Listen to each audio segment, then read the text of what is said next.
नमस्कार, मैं हूं नंदिनी। गलत कामों को छुपाने के लिए गलत तरीके ही अपनाने पड़ते हैं और झूठ को छुपाने के लिए झूठ ही बोलना पड़ता है, एक के बाद एक, एक के बाद एक। लेकिन सच तो एक दिन सामने आता ही है, चाहे वो देर से आए और कभी जल्दी आ जाए। ज़्यादातर तो सच को वक्त ही लगता है। पर महाराष्ट्र सरकार जो काम कर रही है, ये अपने गलत कार्यों को, अपने अपराधों को, अपनी गलतियों को और जो भी जिस तरह की हरकतें कर रही है उन्हें सब छुपाने के लिए बहुत गलत तरीके पैतरे अपनाए जा रहे हैं। हर वो गलत काम कर रही है जिससे ये साफ पता चलता है कि वो गलत है। ये चाहे वो अर्णव गोस्वामी को परेशान करना हो, चाहे टीआरपी स्कैम हो, कुछ भी वो कर रही है, लेकिन सब लोगों को इतना पता है कि वो गलत काम जो उन्होंने किए हैं, जिन्हें वो दबाने की कोशिश कर रहे हैं, वो लोग समझ गए हैं।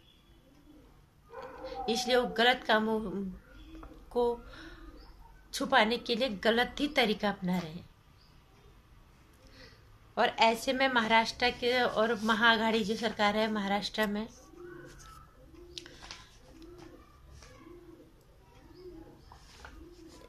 इनकी जो खिलाफ जो आवाजें उठ रही हैं,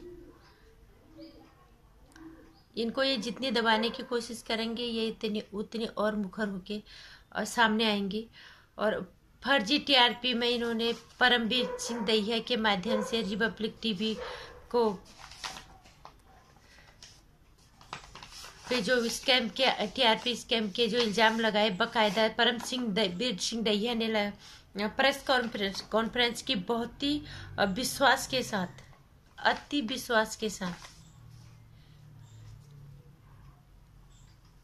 उसकी हवा तो खैर उसी समय निकली गई थी, सब उन्होंने साबित करते हैं, सब कुछ क्लियर हो गया था कि उनमें उनका नाम भी नहीं था।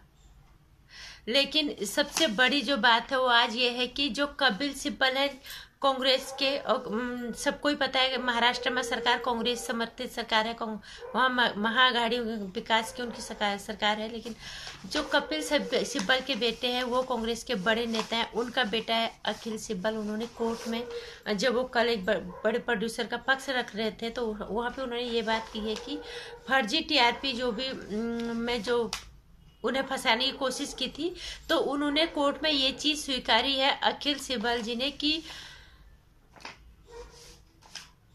रिपब्लिक टीवी और टाइम्स नाउ, इनकी टीआरपी वाकई में हाई है। अकेले 70% दर्शक रिपब्लिक टीवी और टाइम्स नाउ देखते हैं। ये चीज उन्होंने स्वीकारी है। और इससे उद्धव ठाकरे सरकार के परमवीर सिंह दहिया को कि इनको एक बार इनकी फिर से औकात पता चल गई और एक बार इनकी फिर से इनको मुक्की खानी पड़ गई है ये टीआरपी स्कैम के मामले में। कांग्रेस के बड़े नेता हैं कपिल सिब्बल, उनका बेटा है अखिल सिब्बल, तो उन्होंने ये बात कही है कि अकेले 70% दर्शक जो है रिपब्लिक टीवी देखते हैं और टाइम्स नाउ देखते हैं। उन्होंने इस चीज को स्वीकारा है। तो उद्धव ठाकरे इसी तरह से सच और भी सामने आते ही जाएंगे। तुम इस चीज की चिंता मत करो, तुम गलत तरीके से गलत को दबाने की कोशिश कर रहे हो। लोग पागल नहीं है। कोई एक दो लोग आप पे इल्जाम लगाते, एक लोग आपके खिलाफ बोलते, तो आप सबकी आवाज दबाते। तो पूरी जनशक्ति की आवाज कहाँ तक दबाओगे? और जनशक्ति की आवाज में सच्चाई है और सच्चाई की आवाज जनशक्ति की है। लोग जो देख रहे हैं, जो समझ रहे हैं, वही लोग बोल रहे हैं, इसीलिए आपके खिलाफ आवाजें उठ रही है। यहाँ पे तो आपकी हार हो ही गई है। पहले टीआरपी स्कैम में अर्णव गोस्वामी जी ने सब कुछ क्लियर कर दिया था कि आपने, उनका नाम कहीं था ही नहीं, फिर भी परमवीर सिंह जी आपने उनको फंसाने की कोशिश की। परमवीर सिंह दहिया को उसके पीछे लगा के उन्होंने सब कुछ वही क्लियर कर दिया था। लेकिन कल और साफ हो गया।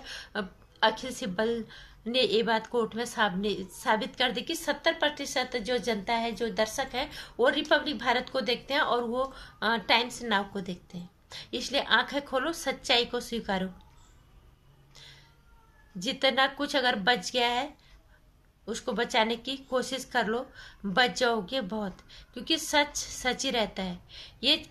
और ये सभी देखते हैं, रिपब्लिक टीवी आजकल बहुत पॉपुलर हो रहा है, सारे लोग रिपब्लिक टीवी को देखते हैं, टाइम्स नाउ को देखते हैं। जहाँ सही पत्रकारिता, लोगों को सही चीजें मिलेगी, लोग वही देखेंगे ना। इसलिए सच को स्वीकारो, अपने आंख को खोल लो, तो इसी में भलाई है, आपकी भी और सभी की। नहीं तो तुम इस तरह के काम करते जाओगे, गलत को छुपाने के गलत पैतरे अपनाते जाओगे, तो फिर हालात, इसका दुष्परिणाम तुम्हें ही इसका बहुत भयंकर भुगतना पड़ेगा। बहुत ही नजदीक वक्त में, ज्यादा वक्त भी नहीं लगेगा।